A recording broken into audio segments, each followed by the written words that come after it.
بسم اللہ الرحمن الرحیم۔ صلاۃ کا لغوی معنی دعا کرنا ہے۔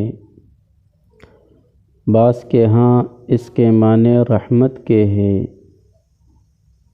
اور لغت والے حضرات نے چند اور معانی بھی ذکر کی ہے۔ اور صلاۃ کی اصطلاحی تعریف وہ یوں ہے: ہی عبارت عن ارکان مخصوصۃ و اذکار معلومۃ بشرائط محصورۃ فی اوقات مقدرہ،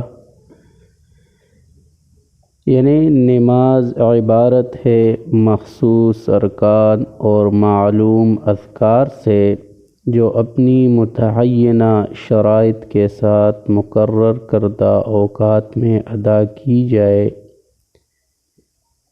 اب نماز فرض کب ہوئی؟ تو نماز کی فرضیت معراج کی شب ہوئی، تاہم شب معراج کی تعیین کے بارے میں اختلاف ہے، لیکن تمام محدثین کے ہاں متفق یہ ہے کہ واقعہ معراج بعثت کے بعد اور ہجرت سے کم از کم 1 سال پہلے پیش آیا تھا۔ مشہور قول کے مطابق 17 رمضان یا 27 رجب کو معراج کا واقعہ پیش آیا تھا۔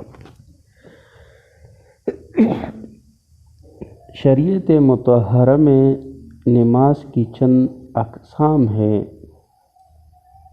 تو 5 وقتہ فرض نمازوں کے علاوہ نماز کی جو دوسری صورتیں ہیں وہ واجب ہے، سنت اور نفل۔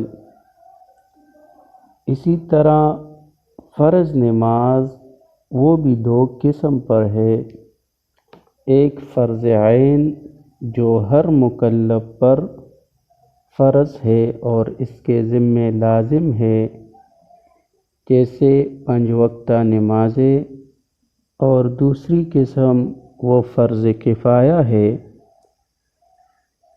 یعنی وہ نماز جو کسی بھی مکلف کے ادا کرنے سے تمام مکلفین کا ذمہ فارغ ہو جاتا ہے، جیسے جنازے کی نماز ہے۔ ان میں سے ہر ایک کی تفصیل انشاءاللہ ہم آگے کریں گے۔